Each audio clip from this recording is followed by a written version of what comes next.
ஸ்ரீவைகுண்ட விரக்தாய சுவாமி புஷ்கரணி தடே ரமஜான மமானாய வெங்கடேஷாய மங்களம்.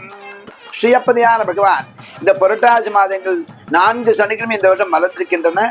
ஒவ்வொரு சனிக்கிழமை ஒவ்வொரு விசேஷமான ஒரு திருவிழா. முதல் சனிக்கிழமை என்று பொற்கவசம் சாத்தப்பட்டு எம்பெருமான் சன்னதி வளாகத்தில் உலா வந்து ஆஸ்தான மட்டில் எழுந்தல் செய்து புஷ்பாஞ்சலி சகஸ்திர தீபாலங்கிறது புஷ்பாஞ்சலி நடைபெறுகின்றன. இது முதல் வாரம் நடைக்கூடிய நிகழ்வுகள். 2ஆம் வாரமாவது புஷ்பங்கி செவிமா சுமனசிரேஷ்டாக திவ்ய புஷ்பா திவாசிதான் சொல்லக்கூடிய எம்பெருமான் உடல் பூரா புஷ்பங்கள் நிறைக்கப்பட்டு புஷ்பங்கி செவி. அன்று மாலை எம்பெருமான் பெருமாள் தாயார் பிராட்டியார் அனைவரும் வாகன சேவை ஏறி அருள்பாலிக்கின்றனர். 3ஆம் வாரமாண்டு எம்பெருமானுக்கு முத்தங்கி சேவை சமர்ப்பிக்கப்பட்டு அனைத்து பெருமாளுக்கும் முத்தங்கி சேவை செய்யப்பட்டு எம்பெருமான் உற்சவத்தை ராஜலங்கத்தை திருவீதி விழா பூண்டு அன்று மாலை வெள்ளி கிடவாரத்தை பெருமாள் கெடு சேவை சாதிக்கின்றார். இது நடுக்கிழமை என்றும் சொல்வார்கள், 3ஆம் கிழமை என்று சொல்வார்கள். அப்பேட்டு உன்னதமான நன்னாள்ல கெடு சேவையோடு விழா நிறைவேறுது.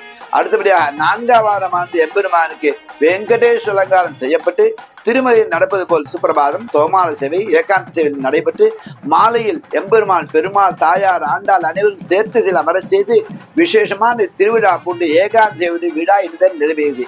இப்படியாக ஒவ்வொரு சனிக்கிழமையிலும் ஒவ்வொரு விதவிதமான அலங்காரி பூண்டு நமக்கு அருள்பாலித்தம்னே அடிக்க நான் காத்திருக்கிறான்.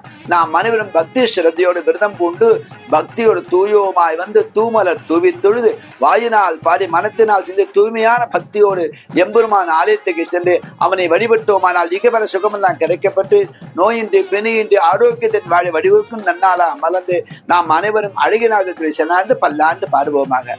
ஸ்ரீ அக்காந்தாய கல்யாண நிதய நிதயத்தினா ஸ்ரீ வெங்கட நிவாசாய ஸ்ரீனிவாசாய மங்களம்.